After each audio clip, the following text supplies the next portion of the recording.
Hello भाइयों, आज हम जो BS नेगी की नोट से पब्लिकेशन है इसको इसमें ज़िला सीरीज़ पढ़ेंगे। ज़िला सीरीज़ को हम आज से शुरू करते हैं। ज़िला सीरीज़ में हम सबसे पहले नैनीताल ज़िले के बारे में पढ़ेंगे। नैनीताल ज़िले का इतिहास नैनीताल के नाम बता देता हूँ। सबसे पहले इसको सरोवर नगरी और दूसरा झीलों की नगरी। सरोवर नगरी भी इसी को कहते हैं, झीलों की नगरी भी इसी को कहते हैं। नैनीताल की खोज 1841 में की थी पी बैनन, जो कि उस समय यूपी के शाहजहाँपुर में रहता था। उसने इसकी खोज की थी नैनीताल में। वहाँ चीनी का व्यापारी था। जब बैरन इस समय नैनीताल में आया तो इस समय का जो थोकदार था, अर्थात किसके कब्जे में था, तो नूरसी के कब्जे में था नैनीताल वाला एरिया। पी बैनन ने नैनीताल में एक पिलग्रिम लॉज नामक घर का निर्माण कराया। नैनीताल में एक अपने लिए घर बनाया, पिलग्रिम लॉज, क्योंकि इसने ये नूरसिंह से नूरसिंह या नरसिंह से नैनीताल को मांगा, अपने नैनीताल को लिया, छीना उससे, और क्या बोलते हैं। फिर इसने नैनीताल में अपना एक घर बनाया, पिलग्रिम लॉज करके। नैनीताल में कौन सा घर बनाया? पिलग्रिम लॉज करके घर बनाया। और इसकी पी बैनन की पुस्तक कौन सी है? वर्डिंग इन द हिमालय इसकी बुक है। फिर इसकी खबर कब छापी इसने? 1841 में। तो पी बैनन ने नैनीताल की खोज कर दी थी। इसकी खबर छापी इस साल 1841 के लास्ट महीने में, यानी 24 नवंबर को खबर छापी है। दिसंबर शुरू ही होने आ रहा था। 24 नवंबर 1841 को इंग्लिश मैन अखबार में छापी, जो कि कलकत्ता से निकलता था। फिर बाद में इसका पूरा विवरण आगरा अखबार में छापा, वो 42। इसके बाद आगरा अखबार में छापा। शुरू में किस में छापा? इंग्लिश मैन में छापा। शुरू में किस में छापा? 24 नवंबर 1841 को इंग्लिश मैन में, कलकत्ता के। फिर 1842 में नैनीताल बसाने की जिम्मेदारी इसने मोतीलाल शाह को दे दी। तो उसने नैना झील के तट पर नैना देवी का मंदिर बनाया। नैनीताल में नैना झील है, उसी के तट पर नैना देवी का मंदिर बनाया इसने। नैनीताल में 1850 को अक्टूबर 1850 नैनीताल नगर निगम का गठन हो गया था। ठीक है। 1842 में नैनीताल नगर निगम का अनौपचारिक गठन हुआ। लेकिन 1850 अक्टूबर में नैनीताल नगर निगम पूरी तरीके से बन गई थी। तुमको बस इतना याद करना है कि नैनीताल नगर निगम 1850 में बनी थी। नैनीताल नगर निगम, ठीक है, नगर निगम है। नैनीताल नगर निगम 1850 में। फिर 18 सितंबर 1880 को नैनीताल में बड़ा भूस्खलन आया। 181 लोग दब गए थे 1880 को। इस समय रैमजे का शासन था यहाँ कुमाऊँ में। अब प्राचीन नैनीताल को प्राचीन काल में इस क्षेत्र को खड़ देश कहा जाता था। नैनीताल को प्राचीन काल में खड़ देश कहा जाता था। क्या कहा जाता था? खड़ देश। नैनीताल छकाता परगने में पड़ता था। किस परगने में? छकाता परगने में। नैनीताल को प्राचीन काल में खड़ देश कहा जाता था, नैनीताल वाले क्षेत्र को। और नैनीताल अपने आप में छकाता परगने में पड़ता था। छकाता परगने में पड़ता था, ठीक है। तो नैनीताल में 1962 में उत्तर प्रदेश की ग्रीष्मकालीन राजधानी बनी थी। 1891 में नैनीताल जिले का गठन हुआ और उसको जिला मुख्यालय बना दिया गया। नैनीताल को हिल स्टेशन का दर्जा 1996 में मिला। स्थापना कब हुई? 1891 में। उसके 105 साल बाद इसको 1996 में हिल स्टेशन का दर्जा मिला। नैनीताल को त्रिऋषि सरोवर भी कहा गया है। किसमें? स्कंद पुराण में, ठीक है। त्रिऋषि सरोवर भी कहा गया है। गांधी कुमाऊँ में कब आए? 1929 में आए। गढ़वाल में तो 1915 में ही आ गए थे। कुमाऊँ में 1929 में आए। और यहाँ ताकुला में, जो कि नैनीताल में पड़ता है, यहाँ स्वराज आश्रम की स्थापना की। 1929 में ताकुला में स्वराज आश्रम की स्थापना करी। नैनीताल की अगर हम भौगोलिक स्थिति देखें, नैनीताल 1938 मीटर की ऊंचाई पर है समुद्र तल से। किसी की भी ऊंचाई नापते हैं तो समुद्र तल से ही तो नापते हैं। तो 1938 मीटर की ऊंचाई पर है नैनीताल। नैनीताल के बीच में एक झील है नाशपाती के आकार की। ऐसी झील होगी है नाशपाती के आकार की, इसको नैना झील कहा गया है। नैनीताल नगर के बीच में है। अगर जैसे नैनीताल नगर है, इसके बीच में है नैना झील। ये नाशपाती के आकार की झील है, इसको नैना झील कहा गया। चारों ओर से नैनीताल 7 पहाड़ियों से घिरा हुआ है। चारों ओर से 7 पहाड़ियों से घिरा गया है। ऊपर वाली को क्या कहते हैं? चाइना पीक या नैना पीक। सबसे ऊंची यही है 7 पहाड़ियों में। इसका ऊंचाई इसकी ऊंचाई कितनी है? 26 से 11 मीटर, ठीक है। और दक्षिण में क्या है? डेरोथीसिडिया अयारपाटा। ये नैना झील के दक्षिण में क्या है, डेरोथीसीड या अयारपाटा। पश्चिम में क्या है, देवपाटा। नैना झील के पश्चिम में क्या है, देवपाटा। दक्षिण में क्या है डेरोथीसीड या अयारपाटा दक्षिण में है। और पश्चिम में क्या है, देवपाटा। दक्षिण में डेरोथीसीड या अयारपाटा। और अन्य जो है यहाँ पहाड़ियाँ अन्य बताऊँ तो शेर का डांडा, अलमसरिया कांटा। देखो शेर का डांडा, अलमसरिया कांटा, हार्डीगढ़ी, स्नो व्यू। अन्य यहाँ पे अगर हम इसमें और देखते हैं, नैना झील को जो है 2 भागों में विभक्त किया गया है। किसको, नैना झील को जो है 2 भागों में विभक्त किया गया है।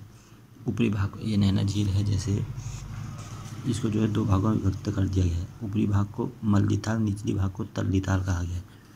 ऊपरी भाग को क्या कहा गया है, मल्ली ताल। निचली भाग को तल्ली ताल कहा गया है। नैना झील के उत्तरी भाग पर मैदानी क्षेत्र को क्या कहा जाता है, जो मल्ली ताल वाला एरिया है, उत्तरी भाग पर जो मैदानी क्षेत्र है उसको फ्लैट से कहते हैं। नैना झील के तट पर नैना देवी का मंदिर भी है। नैनीताल का क्षेत्रफल जो है 4251 किलोमीटर स्क्वायर है।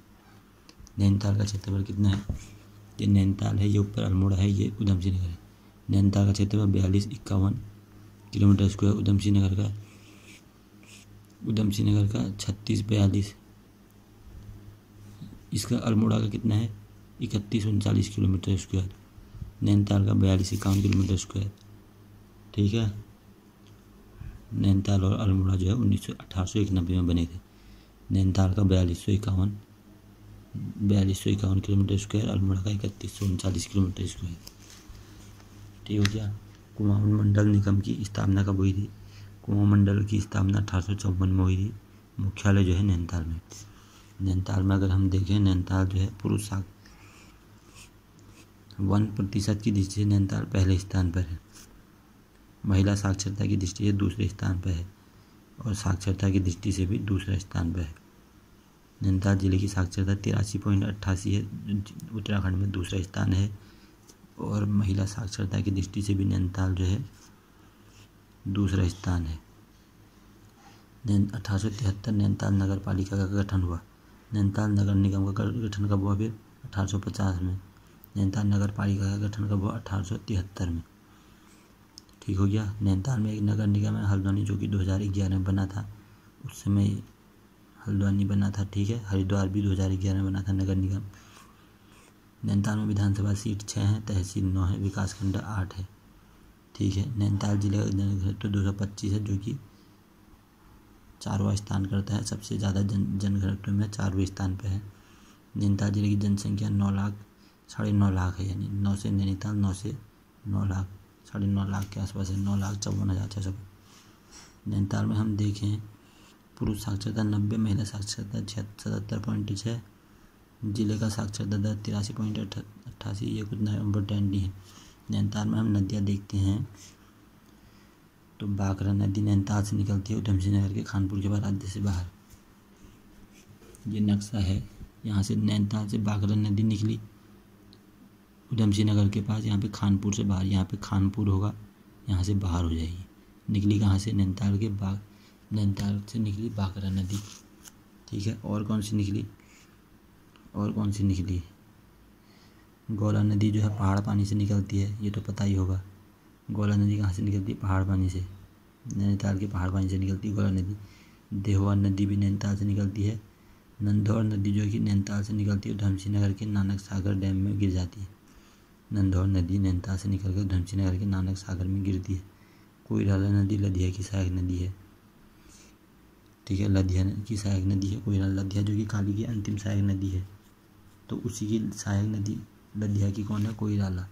काली नदी की अंतिम सहायक नदी लदिया है, जो कि चूका नामक स्थान पर मिलती है। और लदिया की सहायक नदी कोइराला है। दापका नदी का उद्गम गर्म पानी है, नैनीताल गई। दापका नदी का उद्गम कहाँ है, गर्म पानी। और नैनीताल में एक छोर से बलिया नदी भी निकलती है।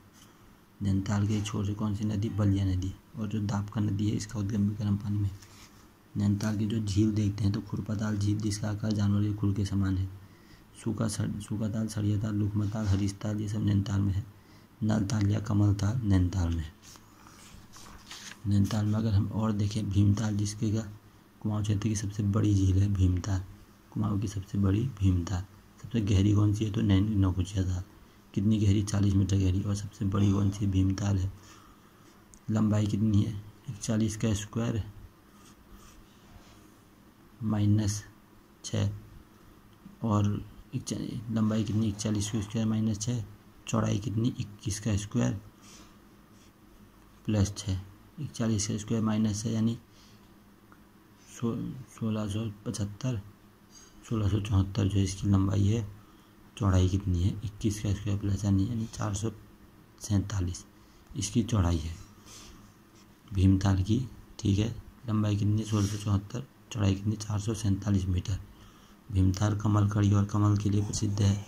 भीमताल का आकार कैसा है? त्रिभुजाकार। भीमताल का आकार त्रिभुजाकार है। और कमल कड़ी और कमल के लिए भीमताल प्रसिद्ध है। भीमताल के तट पर भीमेश्वर महादेव का मंदिर है। ठीक है, भीमताल के तट पर किसका मंदिर है? भीमेश्वर महादेव का। और यह नौकुचिया ताल है, कुमाऊं का सबसे गहरा ताल है। 40 मीटर की गहराई है। नौकुचिया ताल में पक्षी के निवास का सर्वोत्तम स्थान है। किसका? पक्षी निवास का। 7 ताल जो कि कुमाऊं की सबसे रमणीक यानी दृश्यमयी ताल है। कौन सी? 7 ताल। 7 झीलों का समूह था पहले यहाँ पे, लेकिन अभी 7 बची नहीं पूरी। अब यहाँ कुछ कुछ जो बची है उसमें मैं बताता हूँ। जैसे नल दमयंती ताल, राम सीता ताल, लक्ष्मण ताल और गरुड़ ताल। ये कुछ तालें बची हैं। नल दमयंती ताल जो कि अश्वखुर के समान है। और जो नल दमयंती जो कि अश्वखुर के समान है। और जो जानवर के खुर के समान थी वो थी तुम्हारी खुरपा ताल जो कि जानवर के खुर के समान है। और जो नल दमयंती ताल है वो अश्वखुर के समान 5 कोनों वाला ताल है। और 7 तालों का जल बलिया नदी में गिरता है। और अगर हम और देखते हैं, अमेरिकी मिशनरी स्टैनले जोन्स का आश्रम भी 7 ताल में है। अमेरिकी मिशनरी स्टैनले जोन्स का आश्रम 7 ताल में है। 7 ताल झील की तुलना इंग्लैंड के वेस्टमोरलैंड से की गई है। ठीक है, अगर हम नैनीताल में जलप्रपात देखें तो कौन सा है? एक तो फिकरी झरना कालोडूंगी में है। और एक वुडलैंड वाटरफॉल जो कि नैनीताल में है। और लडवागढ़ जलप्रपात कार्बेट फॉल्स में है। लडवागढ़ जलप्रपात कार्बेट फॉल्स के आसपास है। कौन सा? लडवागढ़ जलप्रपात कार्बेट फॉल्स के आसपास है। और जो ये उसके बाद वाला ये वुडलैंड जलप्रपात ही भी नैनीताल में है। और कार्बेट जलप्रपात कार्बेट राष्ट्रीय उद्यान में है। भालूगढ़ जलप्रपात मुक्तेश्वर में है। और इसमें हम और देखें, ढोकानी झरना भुआली नैनीताल में। ठीक है, नैनीताल में खनिज संपदा क्या है? कालाढूंगी में जो है लोहे का मैग्नेट। कालाढूंगी और रामनगर, नैनीताल का कालाढूंगी और रामगढ़ में जो है लोहे का मैग्नेटाइट अयस्क मिलता है। लोहे के 3 टाइप होते हैं, मैग्नेटाइट, सीडेटाइट आदि होते हैं। तो मैग्नेटाइट अयस्क कहाँ से मिलता है? कालाढूंगी, रामगढ़ और हीरा से। और अगर हम और देखें तो उत्तराखंड में सर्वाधिक लोहा उत्पादन जो है इसमें होता है ट्रैफिक वाली एरिया में। उत्तराखंड में सर्वाधिक लोहा नैनीताल जिले में पाया जाता है। और उत्तराखंड में जो है नैनीताल के मझिले क्षेत्र में जिप्सम मिलता है। ठीक है, अगर हम इसमें और देखते हैं, नैनीताल में जो पर्वत चोटियाँ हैं। ठीक है, अगर हम नैनीताल में क्या देखते हैं? नैनीताल में हम देखते हैं पर्वत चोटियाँ। तो पर्वत चोटियाँ कितनी? हिडिंबा पर्वत नैनीताल में ही है। हिडिंबा पर्वत कहाँ है? नैनीताल में है। और डेरोथीसीड जो कि दक्षिण में है नैना झील के। अयारपाटा भी कहते हैं इसको नैनीताल में। किलवरी पर्वत नैनीताल में। हनी बनी और टिफिन टॉप नैना झील के पास। हनी बनी नैनीताल और हनी बनी जो कि नैनीताल में है। और टिफिन टॉप नैना झील के पास है। शेर का डांडा और मुंड्रा पहाड़ी नैना झील के पास। शेर का डांडा और मुंड्रा पहाड़ी नैना झील के पास है। चाइना पीक या नैना पीक नैनीताल झील के पास है। स्नोव्यू हार्डीगढ़ी नैना झील। नैनीताल में दर्रे जो है शिव किला, याचल किला दर्रा, शिवालिक श्रेणी ढिगुली में है। शिव किला और याचल किला, चिल किला और याचल किला दर्रा शिवालिक श्रेणी ढिगुली में है। और जो चौकी घाट दर्रा शिव किला, चौकी घाट दर्रा शिवालिक श्रेणी नैनीताल में। चोरकिल्ला दर्रा शिवालिक श्रेणी हल्द्वानी। और जो कालाढूंगी दर्रा है जो एक भमोरी दर्रा है शिवालिक श्रेणी काठगोदाम में भमोरी। शिवालिक श्रेणी काठगोदाम बमौली और शिवालिक श्रेणी हल्द्वानी चोरगलिया। ठीक है, चिरकिला और या चिरकिला दर्रा नैनीताल में है। अगर हम उसमें देखें उत्तराखंड नैनीताल में, अगर हम और देखें नैनीताल में जो औद्योगिक क्षेत्र है इस प्रकार से है। डेयरी शोध विकास संस्थान नैनीताल में है, डेयरी शोध विकास संस्थान नैनीताल में है। और हम इसमें और देखते हैं अंग्रेजों ने सबसे पहले लीसा कारखाने की स्थापना भवाली में की थी। अंग्रेजों ने सबसे पहले लीसा कारखाना कहाँ पर लगाया था? भवाली में लगाया था। और 1890 बोट हाउस क्लब नैनीताल में बना था। एशिया का सबसे बड़ा कागज उद्योग सेंचुरी पर लाल कुआं में है। Electronics and telephone factory Bhimtal में है। Electronics and telephone factory Bhimtal में है। वैक्सीन कारखाना पटवा डांगर नैनीताल। अगर हम इसमें और देखते हैं तो हमको ये पता चलता है चाय विकास बोर्ड ने सर्वप्रथम चाय फैक्ट्री घोड़ाखाल में खोली। उत्तराखंड महिला बोर्ड की स्वतंत्र स्थापना नैनीताल में उत्तराखंड महिला संघ की स्थापना नैनीताल में 1994 में हुई। Himalaya chamber of commerce and industry Nainital से विकसित होता है। नैनीताल में अगर वन्यजीव विहार देखें तो उत्तराखंड के 4 संरक्षित आरक्षित क्षेत्र हैं, उसमें से 2 नैनीताल में है। जैसे एक कार्बेट, जैसे नंधौर वन्यजीव विहार है, गठन 2012 में हुआ था, उधमसिंह नगर जिले के बॉर्डर में है, नैनीताल उधमसिंह नगर बॉर्डर में। और एक है पावलगढ़ संरक्षण आरक्षित, जो कि पावलगढ़ संरक्षण आरक्षित कैसा है? पावलगढ़ संरक्षण आरक्षित जिसका गठन 2012 में हुआ था नैनीताल में। और जो है ये हुआ पावलगढ़ संरक्षण आरक्षित का गठन 2012 में नैनीताल में हुआ। और इसमें हम देखते हैं कि नंधौर वन्यजीव विहार का गठन 2012 में हुआ। नंधौर वन्यजीव विहार नैनीताल अल्मोड़ा नंधौर वन्यजीव विहार नैनीताल उधमसिंह नगर बॉर्डर में है। गोविंद वल्लभ पंत उच्च स्तरीय प्राणी उद्यान 1995 नैनीताल। जीबी पंत उच्च स्तरीय प्राणी संस्थान जीबी पंत नैनीताल। फिर हम इसमें और देखते हैं नैनीताल के बारे में। अगर हम और देखते हैं तो क्या क्या है इसमें प्रतिशत जिससे सबसे ज़्यादा वन क्षेत्र नैनीताल में है। कुल क्षेत्रफल का 72.64% वन क्षेत्र है। और नैनीताल में सबसे ज़्यादा सर्वाधिक वन क्षेत्र की दृष्टि से और सबसे कम से नैनीताल 30 नंबर पर है। और इसमें क्या लिखूँ कि मैं मतलब इसमें ये बताऊँगा कि नैनीताल में जो राष्ट्रीय उद्यान है क्या क्या है। प्रतिशत की दृष्टि से सबसे ज़्यादा वन जो है नैनीताल में है। कुल क्षेत्रफल का नैनीताल का क्षेत्रफल 4251 किलोमीटर स्क्वायर है। उसका 72.64% पर क्या है? वन है। ठीक है, सर्वाधिक वन क्षेत्रफल की दृष्टि नैनीताल तीसरे स्थान पर है।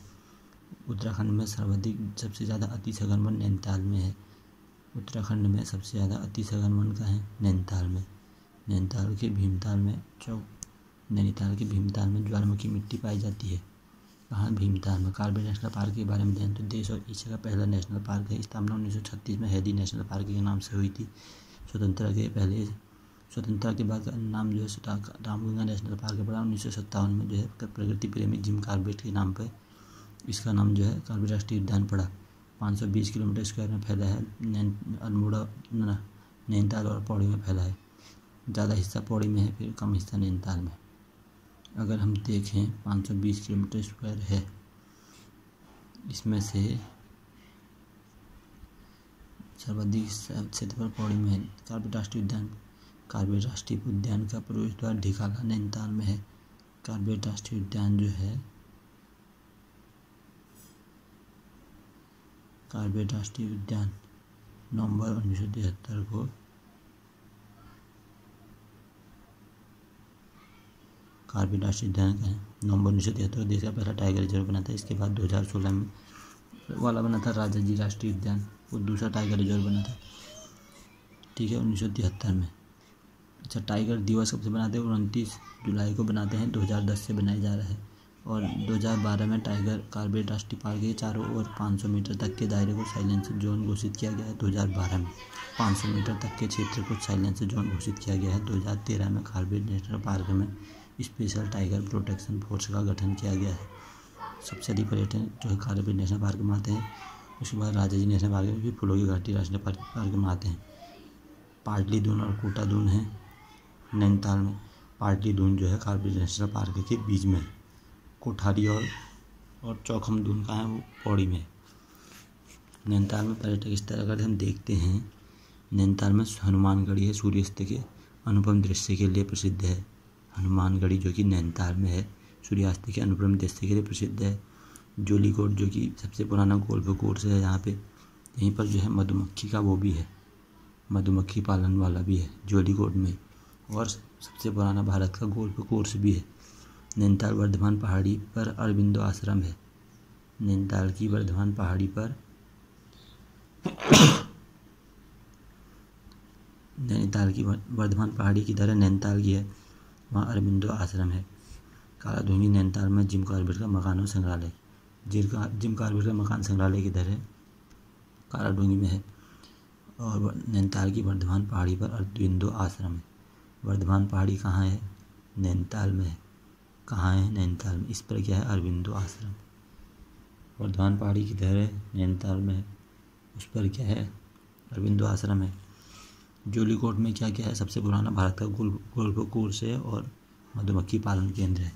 भुहाली के बारे में जानते हैं तो भुहाली जो कि क्षिप्रा नदी के तट पर बसा है। क्षिप्रा नदी एक वो भी उधर भी बहती है, उज्जैन के किनारे। मध्य प्रदेश में एक जगह है उज्जैन, वहाँ भी क्षिप्रा नदी बहती है, लेकिन ये वाली क्षिप्रा नदी नहीं है। तो भुहाली जो है क्षिप्रा नदी के किनारे है। पर्वतीय फल बाजार भी कहते हैं भुहाली को, पर्वतीय फल बाजार। पर्वतीय फल बाजार किसको कहते हैं? पर्वतीय फल बाजार किसको कहते हैं? भुहाली को कहते हैं। 1912 में यहाँ टीबी सैनिटोरियम की स्थापना हुई, यानी क्षय रोग। टीबी को दूसरा नाम क्या कहते हैं? क्षय रोग। 1912 में जो है भुहाली में टीबी सैनिटोरियम यानी क्षय रोग की स्थापना हुई है। भुहाली जो कि 1885 में भुहाली में सबसे पहले 1885 में गढ़कप्तानी बंगला बना था। 1885 में सबसे पहले गढ़कप्तानी बंगला बना था। इधर लल्ली की छतरी भुहाली में है। उत्तराखंड न्यायिक एवं विधि अकेडमी, उत्तराखंड न्यायिक एवं विधि लॉ एकेडमी, न्यायिक यानी न्याय वाली। उत्तराखंड न्यायिक वो विधि एकेडमी कहाँ है? तो वो भवाली में है। ठीक है। अब काठगोदाम के बारे में जानते हैं। काठगोदाम को कुमाऊं का प्रवेश द्वार कहा जाता है। काठगोदाम जो कि केमू है, जो केमू का हेडक्वार्टर भी है। केमू जब बना था 1939 में, उसका हेडक्वार्टर किधर है? काठगोदाम में है। जो जीमू बना था उसका हेडक्वार्टर किधर है? वो कोटद्वार में है। गढ़वाल के प्रवेश द्वार कोटद्वार में। कुमाऊं का प्रवेश द्वार काठगोदाम, जिसमें केमू का हेडक्वार्टर है। तो कुमाऊं का महत्वपूर्ण रेलवे स्टेशन है केमू। काठगोदाम का कुमाऊं का प्रवेश द्वार है। काठगोदाम को कहते हैं कुमाऊं का महत्वपूर्ण रेलवे स्टेशन है। गुलाब घाटी है काठगोदाम में, अभी नहीं दिखेगी लेकिन पहले थी।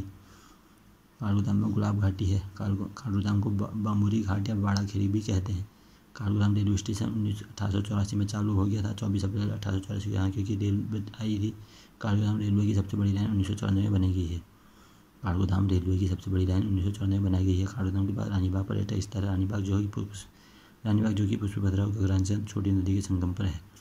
रानीबाग के पास जोलीकोट जो कि मधुमक्खी पालन का केंद्र है, और जोलीकोट में जो है भारत का सबसे पुराना गोल्फ कोर्स भी है। सबसे पुराना गोल्फ कोर्स भी है। ठीक है। अगर हम इसमें और देखते हैं, रामनगर जो कि 1850 में रैमजी ने बसाया था। नैनीताल में एक जगह है रामनगर जो कि 1850 में रैमजी ने बसाया था।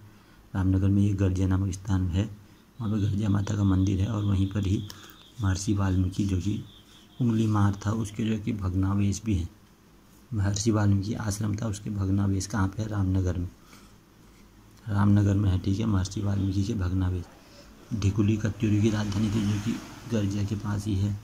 उत्तराखंड विद्यालय शिक्षा परिषद जो कि 2008 से रामनगर में है। उत्तराखंड विद्यालय शिक्षा परिषद 2008 से रामनगर में है। जुड़वा घाटी कहाँ है? जुड़वा घाटी भी रामनगर में है। जुड़वा घाटी भी किधर है? रामनगर में। हल्द्वानी के बारे में अगर हम देखें, हल्द्वानी जो कि गोला को नाम गार्गी नदी भी कहते हैं। गोला नदी के तट पर स्थित हल्द्वानी उत्तराखंड का सबसे बड़ा नगर व्यापारिक नगर है। हल्दू के पेड़ क्या देखते हैं, हल्द्वानी नाम पड़ा है, प्राचीन नाम बमोरी है। आधुनिक जो अभी हल्द्वानी है उसको 1834 में विलियम टेल ने बचाया था। टेल ने हल्द्वानी के लिए अपने लिए खाम का बंगला बनाया था। हल्द्वानी में 1901 में आर्य समाज भवन बना। 1901 हल्द्वानी में आर्य समाज भवन बना। हल्द्वानी में 1901 में आर्य समाज भवन बना। 1902 में क्या बना, सनातन धर्म सभा। 1902 में सनातन धर्म सभा बना था। हल्द्वानी में नहरें बनाने का काम रैम जी ने किया था। हल्द्वानी में नहरें किसने बनाई, रैम जी ने बनाई। 1884 पहली रेलगाड़ी लखनऊ से हल्द्वानी आई थी और 1 सितंबर 1966 हल्द्वानी नगर पालिका घोषित। 1 सितंबर 1966 हल्द्वानी क्या, नगर पालिका घोषित। हल्द्वानी 2011 हल्द्वानी को नगर निगम बनाया गया। हरिद्वार को भी बनाया गया 2011। उत्तराखंड का तीसरा बड़ा नगर निगम है हल्द्वानी। हल्द्वानी उत्तराखंड का तीसरा बड़ा नगर निगम है। उत्तराखंड का तीसरा बड़ा नगर निगम कौन सा है, हल्द्वानी। ठीक हो गया। और हल्द्वानी जो कि नाहन पर्वत श्रृंखला इधर ही है। डाकू सुल्ताना का कुआं भी हल्द्वानी में ही है। अगर यहाँ कुछ संस्थान देखें, डेयरी यूनियन जो कि 1949 में बनी थी, हल्द्वानी में है।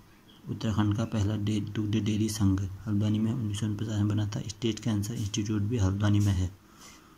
स्टेट कैंसर इंस्टीट्यूट भी हल्द्वानी में, जो कि ये सुशीला तिवारी वाले का उसी का एक